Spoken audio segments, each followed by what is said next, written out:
ఓం నమః శివాయ. ఓం నమో నారాయణాయ. నరదృష్టి నివారణ, సంచిత కర్మ, ప్రారబ్ధ కర్మ, ఆగమిక కర్మ నివారణార్థ స్వర్ణాకర్షణ కాళభైరవాయ నమో నమః. హరి ఓం. ఓం కాళకాలాయ విద్మహే కాళాతీతాయ ధీమహి తన్నో శ్రీ నరదృష్టి నివారణ కాళభైరవాయ నమో నమః. హరి ఓం. మా ఛానల్కి స్వాగతం. చూస్తున్న వీక్షకులకు, ప్రేక్షకులకు, ప్రియ కాళభైరవ భగవద్బంధులకి స్వాగతం పలుకుతూ మమ్మల్ని ఎంతగానో ఆదరిస్తూ ఉండబడినటువంటి ప్రియ సోదర సోదరీమణులకు, సనాతన ధర్మ సంరక్షకులకు, జ్యోతిష్య అభిమానులకు అందరికీ కూడా ముందస్తుగా కాళభైరవ జయంతి శుభాకాంక్షలు. అలాగనే మనకు డిసెంబర్ 1వ తారీఖున కార్తీక మాసం ఆదివార అమావాస్య సందర్భంగా అందరికీ ఆ అమ్మవారు, ఆ కాళభైరుడు, ఆ జగన్మాత నిండు నూరేళ్ల ఆయురారోగ్యాలను ప్రసాదించాలని మనసారా కోరుకుంటూ, ఈ వీడియో మీరు చూస్తున్నారు అన్నట్లయితే మీకు ప్రత్యక్షంగా కానీ పరోక్షంగా కానీ కాళభైరవ స్వామికి ఆశీస్సులు మీ మీద ఉన్నట్లే అని చెప్పి గమనించాలి. ఈ వీడియోను చివరిదాకా చూసి మనసారా కాళభైరవ స్వామికి దండం పెట్టుకున్నట్లయితే మీరు అనుకుంటున్నటువంటి అన్ని పనులలో విజయం మీ సొంతం, అష్టకష్టాలన్నీ తొలగిపోయి అష్టైశ్వర్య ప్రాప్తి కలుగుతుందని చెప్పి కూడా ఆశీర్వచనం. 1/12/2024 నుండి 15/12/2024 వరకు పుట్టినటువంటి వారందరికీ కూడా ముందస్తుగా జన్మదిన శుభాకాంక్షలు. గతంలో వివాహం చేసుకున్న వారికి వివాహ వార్షికోత్సవ శుభాకాంక్షలు. ద్వాదశ రాశుల్లో గ్రహ గమనాలు ఒకసారి వీక్షింపచేద్దాం. వృషభ రాశిలో దేవగురు బృహస్పతి శత్రుస్థానంలో సంచారం చేయడము. కర్కాటక రాశిలో కుజ భగవానుడు నీచభంగ రాజయోగ సంచార స్థితి. కన్యరాశిలో కేతు సంచార స్థితి. వృశ్చిక రాశిలో రవి బుధ సంచార స్థితి, బుధాదిత్య రాజయోగము. ధనుసు రాశిలో శుక్ర భగవానుడు. కుంభరాశిలో శని భగవానుడు స్వక్షేత్ర వక్రగమన సంచార స్థితి. మీనరాశిలో రాహు సంచార స్థితితో ద్వాదశ రాశుల్లో గ్రహ గమనాలు ఈ విధంగా ఉన్నాయి. తులారాశి వారు ఈ ఆదివారం అమావాస్య సందర్భంగా, కాళభైరవ స్వామి యొక్క జయంతి సందర్భంగా, ఆంగ్ల సంవత్సరం క్యాలెండర్ చివరి మాసం అవ్వడం వలన ఎలాంటి దోషాన్ని ఎలా తొలగించుకోవాలి, ఐశ్వర్యానికి ఆనందానికి స్వాగతం ఎలా పలకాలో ఈ వీడియోలో సవివరంగా సంపూర్ణంగా తెలుసుకుందాం. తులారాశిలో ఏ నక్షత్రాలు వస్తాయిగా? చిత్తా నక్షత్రంలోని 3వ పాదం, 4వ పాదం, స్వాతి నక్షత్రంలోని 4 పాదాలు, విశాఖ నక్షత్రంలోని 1, 2, 3 పాదం కలిపితే తులారాశి అవడం జరుగుతుంది. చాలామందికి పుట్టినటువంటి కాల సమయంలో డేటా ఆఫ్ బర్త్లో లేనటువంటి కారణం వలన పేరు యొక్క మొదటి అక్షరాన్ని అనుసరిస్తూ ఆ రాశిని తెలుసుకునే ప్రయత్నం చేద్దాం. రా, రీ, శ్రీ, రు, రే, రో, తా, తి, తు, తే అక్షరాల వారందరూ కూడా తులారాశి జాతకులే. తులారాశి యొక్క అధిపతి శుక్ర భగవానుడు. వీరికి విశేషంగా 2వ స్థానంలో బుధాదిత్య రాజయోగము, రవి బుధులు కలిసి ఉండడం వలన ప్రభుత్వ ఉద్యోగ ప్రయత్నం చేసేవారికి మంచి కాలము. ప్రైవేట్ రంగ సెక్టార్లో ఉండబడిన ప్రమోషన్స్, మీరు ఏదైతే అనుకుంటున్నారో పెట్టుబడులు, ఆకర్షణ కార్యక్రమాల్లో తులారాశి వారు ఎన్నడూ చూడనంత విజయాన్ని మీ సొంతం చేసుకుంటారని చెప్పి గమనించాలి. తృతీయంలో శుక్ర భగవానుడు సంచారం చేయడం వలన తల్లిదండ్రుల నుంచి, అన్నదమ్ముల నుంచి, అక్కా చెల్లెల నుంచి, బంధువుల నుంచి, మిత్రుల నుంచి గతంలో మీరు చేసిన మంచి సహాయ కార్యక్రమం వల్ల ఇప్పుడు అవుట్పుట్స్ రావడం, మంచి ఫ్రూట్స్ వలన ధనంతో, అదృష్టంతో, ఆనందంతో మీకు మంచి కాలము అని చెప్పి గమనించగలగాలి. పంచమ స్థానంలో శని సంచార స్థితి ఉండడం వలన పిల్లలు, చదువులు, అభివృద్ధి, కెరియరు, షేర్లు, అలాగనే విశేషమైనటువంటి స్థిరచరాస్తులు కొనుగోలు, క్రయ విక్రయాలు తులారాశి వారి సొంతం. 6వ స్థానంలో రాహు సంచార స్థితి వలన రుణ సమస్య, రోగ సమస్య, శత్రు సమస్య పొంచి ఉండడం, బంధువులని, మిత్రులని, సన్నిహితులని అప్పులు ఇచ్చారా తిరిగి ఇవ్వకపోగా పోలీస్ స్టేషన్లు, కోర్టు సమస్యలు, అనారోగ్యము, వాహన ప్రమాదాలు కూడా పొంచి ఉన్నాయి. అక్కడ అష్టమంలో గురువు. తెలిస్తేనే చేయండి, తెలియలేదు మౌనంగా ఉండండి, లేకపోతే ధనం, సమయం, అనారోగ్యం కొని తెచ్చుకునే పరిస్థితి చాలా అధికంగా ఉంటుందని చెప్పి గమనించాలి. రాజస్థాన్లో కుజ భగవానుడు ఉండడం వలన, నీచం అవ్వడం వలన పై అధికారులు, సహా ఉద్యోగస్తులు, కింది స్థాయి ఉద్యోగస్తులు కూడా మిమ్మల్ని ఒక కంట కనిపెడుతున్నారు. మీరు ఎక్కడ తప్పులు చేస్తారా అక్కడ మిమ్మల్ని విరికించాలని ఎదురు చూస్తున్నారు. కనుక అసత్య ప్రచారాలకు మీరు బలి కాకుండా ఉండే ప్రయత్నం చేయండి. వీలైనంత వరకు మౌనం, ధ్యానం అవసరము. కనుక రహస్య చర్చలకు, రహస్యమైనటువంటి మాటలకు ఇది సరైన సమయం కాదు అని చెప్పి గమనించాలి. వ్యయంలో కేతు సంచార స్థితి ఉండడం వల్ల ప్రతి విషయాన్ని మీకు ముందే తెలిసిపోతూ ఉంటుంది.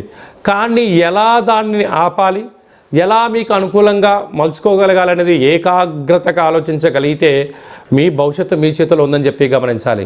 కనుక ఈ ఆదివారం అమావాస్య ఈ యొక్క సంవత్సరం చివరి రోజులో అవ్వడం వలన ఒక తెలుపు క్లాత్ను పరిచి అందులో బొబ్బర్లను పోచి కూష్మాండ దీపాన్ని పెట్టి పూజ చేసుకొని మీకు మీ ఇంటికి వ్యాపారస్థానం దిష్టి తీసి బ్రాహ్మణుడికి దానం చేయండి. కుదరలేదు చాకలి వాళ్ళకు దానం చేయండి. నవధాన్యాలను ఆవుకు పెట్టండి. మీకు యోగం, అదృష్టం మీ సొంతం అవుతుందని చెప్పి గమనించాలి. ముఖ్యమైనటువంటి పండుగల గురించి క్లుప్తంగా, సవివరంగా, సంపూర్ణంగా తెలుసుకుందాం. 1వ తారీఖు ఆదివారం అమావాస్య, కార్తీక మాసం అమావాస్య అవ్వడం వలన వీలైనంత వరకు మనమందరము కూడా గృహంలో ఇంటిని శుద్ధి పెట్టుకొని, ఇంటికి మామిడాకులు, కొబ్బరాకులు ఏర్పాటు చేసుకొని, కూష్మాండ దీపాన్ని ఏర్పాటు చేసుకొని వెన్నతో దీపం పెట్టడం వలన సకల దుష్టగ్రహాలు తొలగిపోతాయని చెప్పి గమనించాలి. అలాగే కాళభైరవ స్వామికి స్మరణ, కాళభైరవ స్వామికి కూష్మాండ దీపము, కాళభైరవ స్వామి సౌభాగ్య ముడుపు ఏర్పాటు చేసుకోవడం వలన సకల రాబోయే కాలమంతను కూడా మనకు సువర్ణ యుగం అని చెప్పి గమనించాలి. ఆదివారం అమావాస్య రావడం సందర్భంగా తెల్ల జిల్లేడు యొక్క వృక్షాన్ని పై కొమ్మలు తీసేసి వేరు తీసుకొని వచ్చి సింధూరం తీసి పూసి పూజ చేసుకొని ఇంట్లో పెట్టుకున్నట్లయితే మనకు రాబోయేటువంటి 7 తరాల వారికి అద్భుత రాజయోగం మన సొంతం అవుతుందని చెప్పి గమనించాలి.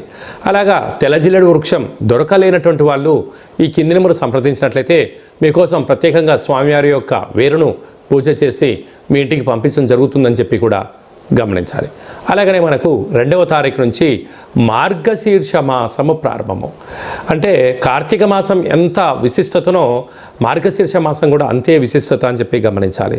మనకు 7వ తారీఖు షష్ఠి శనివారము ధనిష్టా నక్షత్ర సందర్భంగా శ్రీ వళ్ళీ దేవసేన సుబ్రహ్మణ్యేశ్వర స్వామి యొక్క జయంతి.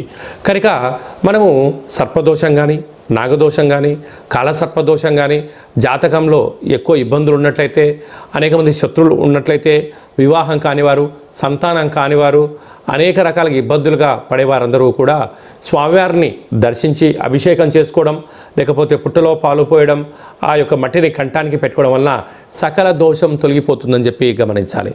8వ తారీఖున అష్టమి ఆదివారము శతభిషా నక్షత్ర సందర్భంగా కాళాన్ని శాసింపజేసే శక్తి కాళభైరవుడికి ఉంటుంది.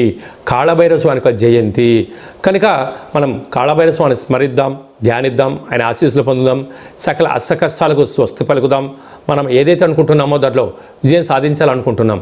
కనుక కాళభైరవ జయంతి సందర్భంగా మీకు అందరికీ అర్చన, అభిషేకము, హోమ కార్యక్రమాలు చేయించుకోవాలనుకుంటున్న వారందరికీ కూడా చిన్న విన్నపం ఏమిటయ్యా అంటే ఈ కింది నెంబర్ని వాట్సాప్ ద్వారా కానీ ఫోన్ ద్వారా మీరు గోత్రనామాలు పంపించినట్లయితే కాళభైరవ జయంతి సందర్భంగా పూజా కార్యక్రమాలు చేయించి మీకు వాట్సాప్ కాల్ ద్వారా వీడియో కాల్ చేయించి చూపించి మీ పేరుపైన అర్చన, అభిషేకము, కూష్మాండ దీపము, అలాగనే ఒక సౌభాగ్య ముడుపు కట్టి స్వామివారి హోమంలో సమర్పించడం వలన సకల ఐశ్వర్యం మన సొంతం అవుతాయని చెప్పి గమనించాలి.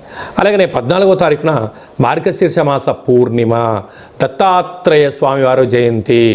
అత్రి మహామునికి అనసూయ మాతకు జన్మించినటువంటి బ్రహ్మ విష్ణు మహేశ్వర స్వరూపమే దత్తాత్రేయ స్వామి యొక్క జయంతి.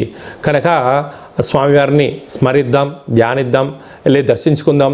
సకలమైనటువంటి అష్ట కష్టాలకు స్వస్తి పలికి ఐశ్వర్యానికి స్వాగతం పలుకుతామని చెప్పి గమనించాలి. అలాగనే మనము ఈ యొక్క మార్గశీర్ష మాసంలో సకల దేవతల జయంతి, అలాగనే ఆదివార అమావాస్య కార్తీక మాసం సందర్భంగా ఇంకనూ మనం విజయం సాధించగలగాలి అన్నట్లయితే ఈ యొక్క పాత్ర కంచు పాత్ర అంటారు. ఇందులో 12 రాసులను అచ్చు వేయడం జరుగుతుంది. ఈ యొక్క పాత్రను ఉపయోగించే విధానం ఎలా ఒక్కసారి తెలుసుకుందాం. ఇలాగా శబ్దం చేయగానే ఓంకార శబ్దం రావడం జరుగుతుంటుంది.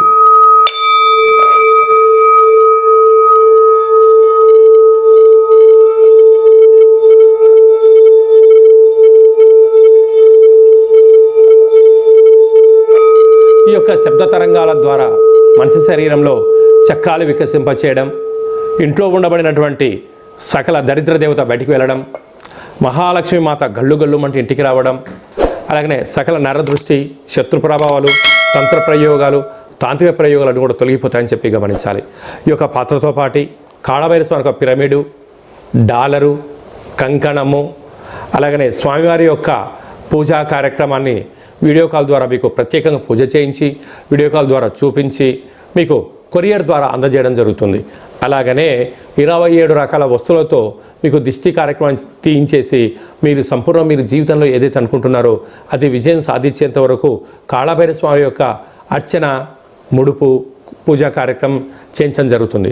కనుక మనమందరము కూడా అక్షయ పాత్రను ఇంట్లో ఉంచుకుందాం, కష్టాలకు స్వస్తి పలుకుదాం, ఐశ్వర్యానికి, ఆనందానికి, రాజయోగానికి స్వాగతం పలుకుదాం. అలాగనే ఉప్పులందు సముద్రపు ఉప్పు వేరయ్య అన్నట్టుగా Himalayan rock salt, pink salt అంటూ ఉంటారు. ఈ యొక్క సైంధవ లవణం అంటారు. ఈ యొక్క ఉప్పు దీపాన్ని ఇంట్లో పెట్టుకుందాం. ఇంట్లో ఉన్న నరదృష్టిని నిత్యము నివారించుకుందాం. ఇంటి గుమ్మాన్ని కట్టుకుందాం. లక్ష్మీదేవికి స్వాగతం పలుకుదాం. అలాగనే మనము ఈ ఉప్పు దీపాన్ని ఏర్పాటు చేసుకొని ఇంట్లో ఏర్పాటు చేయడం వల్ల 4 వైపులా పైన ఉప్పు ఆ గాలి ప్రసరింపజేసి పిల్లలు మంచిగా చదువుకుంటారు, ఉద్యోగస్తులు ఉద్యోగం సాధిస్తారు, మంచి నిద్ర, సకల దుష్టగ్రహాలు తొలగిపోతాయని చెప్పి గమనించాలి. అలాగనే మీ వ్యక్తిగత జాతకం తెలుసుకోవాలనుకుంటున్నారా? మీ పేరు, పుట్టినటువంటి తేదీ, నెల, సంవత్సరం, సమయం రాసి మీరు వాట్సాప్లో పంపించగలిగినట్లయితే 100 సంవత్సరాల జాతకాన్ని రాసి పంపించి పుట్టినప్పుడు గ్రహ గమనాలు ఎలా ఉన్నాయి, ప్రస్తుతం ఎలా ఉంటున్నాయి, రాబోయే కాలంలో ఎలా ఉండబోతున్నాయో సవివరంగా సంపూర్ణంగా తెలియజేయడం జరుగుతుంటుంది. చాలామందికి పుట్టినటువంటి కాల సమయంలో డేటా బర్త్లు లేనటువంటి వారికి మీ పేరుని యొక్క మొదటక్షరం అనుసరిస్తూ రాశి యొక్క స్థితిగతులను తెలియచేస్తూ భూత భవిష్యత్ వర్తమానాన్ని గవ్వల శాస్త్రం ద్వారా అనగా రమణ శాస్త్రం ద్వారా కాళభైరవ ఉపాసన చేత గవ్వలు వేసి మీకు జాతకాన్ని చెప్పడం జరుగుతుంది. కనుక మన యొక్క దేవాలయంలో, కాళభైరవ స్వామి యొక్క దేవాలయంలో ఎవరు జాతకం చెప్పించుకున్నా వారి యొక్క గోత్రనామములతో కాళభైరవ స్వామి వారికి పూజా కార్యక్రమం చేయించి మీకు వాట్సాప్ కాల్ ద్వారా కూడా చూపించడం జరుగుతుంది అని చెప్పి గమనించాలి. అందుకే ఈ వీడియో ఎవరైతే చూస్తున్నారో వారందరికీ కాళభైరవ స్వామికి ఆశీస్సులు ఉంటాయని చెప్పి ప్రగాఢంగా చెప్పడం కూడా జరుగుతుందని చెప్పి గమనించాలి. అలాగనే మీ అబ్బాయి కానీ అమ్మాయి కానీ పుట్టినప్పుడు ఎలాంటి ఆధ్యాత్మికమైన పేర్లు పెట్టుకోవాలి, ఆ పేర్లు పెట్టుకోవడం వలన వారి యొక్క ఉజ్వల భవిష్యత్తు ఎలా ఉంటుందో కూడా తెలియజేయడం జరుగుతుంటుంది. మీ అబ్బాయి కానీ అమ్మాయి కానీ ఎంత ప్రయత్నం చేసినా వివాహం అవ్వడం లేదా, ఎందుకు అవ్వడం లేదు, జాతకంలో ఎలాంటి యోగాలు ఉన్నాయి, ఎలాంటి దోషాలు ఉన్నాయో కూడా తెలియజేయడం జరుగుతుంది. వచ్చినటువంటి వధూవరుల యొక్క జాతకంలో గ్రహ సమ్మేళనము, గ్రహమైత్రి, వివాహము, సంతానము, ధనయోగము, గృహయోగము ఎలాంటి యోగాలు ఉంటాయో కూడా సవివరంగముడు తెలియజేయడం జరుగుతుంటుంది. అలాగే చాలామందికి వాస్తు, జ్యోతిష్యం తెలుసుకోవాలి, కాళభైరవ మంత్రాన్ని ఉపదేశించుకోవాలి, మంత్రసాధన ఎలా చేయాలనుకుంటున్న వారందరూ కూడా ఈ కింది నెంబర్ని సంప్రదించినట్లయితే, అపాయింట్మెంట్ తీసుకొని సంప్రదించినట్లయితే మీకు సర్వత్రా శుభం, జయం, లాభం కలిగేటువంటి ఆధ్యాత్మిక సలహాలు చూసి ఇవ్వడం జరుగుతుందని చెప్పి గమనించాలి. అందరిపైనను కాళభైరవ స్వామికి జయంతి ఆశీర్వాదాలను కోరుకుంటూ ఆశీర్వచనం.